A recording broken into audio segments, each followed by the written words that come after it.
নমস্কাৰ, আজি কথা পাতিবলৈ ওলাইছোঁ ফ্লেম ভায়োলেটৰ বিষয়ে। ফ্লেম ভায়োলেট এজোপা খুব মৰম লগা গছ, বিশেষকৈ ইয়াৰ পাতখিলাও অতিকৈ আকৰ্ষণীয়। কপাৰ ব্ৰাউনৰ লগতে ডাঠ সেউজীয়া ৰঙৰ এই ধুনীয়া পাতবোৰে বাগিচা এখনৰ সৌন্দৰ্য বঢ়োৱাত বাৰুকৈ সহায় কৰে। এই গছজোপাত এই ধৰণৰ খুব মৰম লগা ৰঙা ৰঙা ফুল ফুলে। ফ্লেম ভায়োলেটৰ এইজোপাৰ উপৰিও বহুকেইটা ভেৰাইটি আছে, তাত পাতবোৰৰ ৰঙো ভিন্ন হয়। প্ৰথমে আহোঁ এই গছজোপাৰ মাটিৰ কথালৈ। এই গছজোপাৰ বাবে ৱেল ড্ৰেইন মাটি আটাইতকৈ উপযুক্ত। এই গছজোপা ৰোপণ কৰিবলগীয়া মাটিখিনিত আপোনালোকে মাটিৰ লগতে এভাগ বালি মিহলাই দিব। যিকোনো টাবতে বা আনকি ওলমা টাববোৰতো ৰুলে এই গছজোপা খুব ধুনীয়া দেখি। এই গছজোপাৰ শিপা বহুত তললৈকে নাযায়, গতিকে আপোনালোকে বহুত বেছি দ পাত্ৰ লোৱাৰো প্ৰয়োজন নাই। এই গছজোপাই অতি সহজতে গোটেই টাবটোকে আৱৰি পেলায়। এয়া দেখিছে, মূৰজোপায়ো গোটেই টাবটোৱে ঢাকি পেলাইছে। এই গছজোপাই বৰ বেছি ফাৰ্টিলাইজাৰো নিবিচাৰে, অতি সহজতে খুব ধুনীয়াকৈ হৈ থাকে।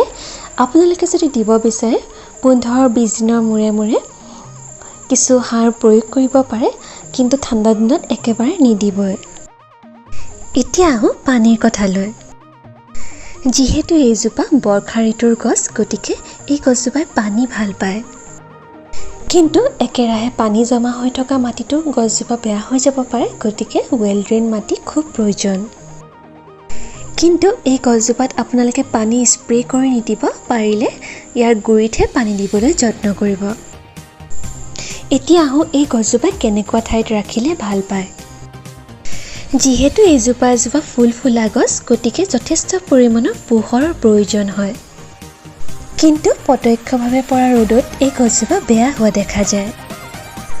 গতিকে আপোনালোকে এই গছজোপাক ৰ'দৰ পৰা বচাই ভালকৈ পোহৰ পৰা জেগাত ৰাখিব।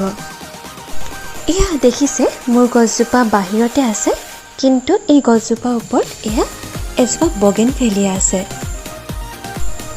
গতিকে ৰ'দ পৰে যদিও এই গছজোপাত প্ৰত্যক্ষভাৱে নপৰে। আৰু এই গছজোপা কেতিয়াও একেবাৰে মুকলি ঠাইত নাৰাখিব।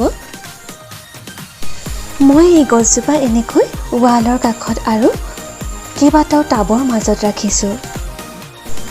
এতিয়া আহোঁ এই গছজোপা কেনেকৈ প্ৰপাগেট কৰিব পাৰিব। এই গছজোপাই এই ধৰণৰ ৰানাৰ বা ধাবকৰ সহায়ত বংশ বৃদ্ধি কৰে। এয়া দেখিছে, এই ৰানাৰবোৰ এই ধৰণে তললৈ হাউলি আহে আৰু মাটিৰ সংস্পৰ্শলৈ অহাৰ লগে লগে ইয়াত শিপা হ'বলৈ আৰম্ভ কৰে আৰু তাৰপিছতে এজোপা নতুন গছলৈ এই গছজোপা পৰিৱৰ্তিত হয়। মই এই গছজোপা মোৰ বেষ্ট ফ্ৰেণ্ডৰ ঘৰৰ পৰা আনিছিলোঁ। গতিকে গম পাইছে, ফ্লেম ভায়োলেটজোপা খুব সহজতে নিজৰ বাগিচাত ৰুব পৰা গছ। গতিকে আপোনালোকেও এই ধুনীয়া গছজোপা ৰুৱক। আৰু আজিৰ ভিডিঅ'টি চাই যদি ভাল পালে চেনেলটো ছাবস্ক্ৰাইব কৰি দিব প্লিজ, নাপাহৰিব।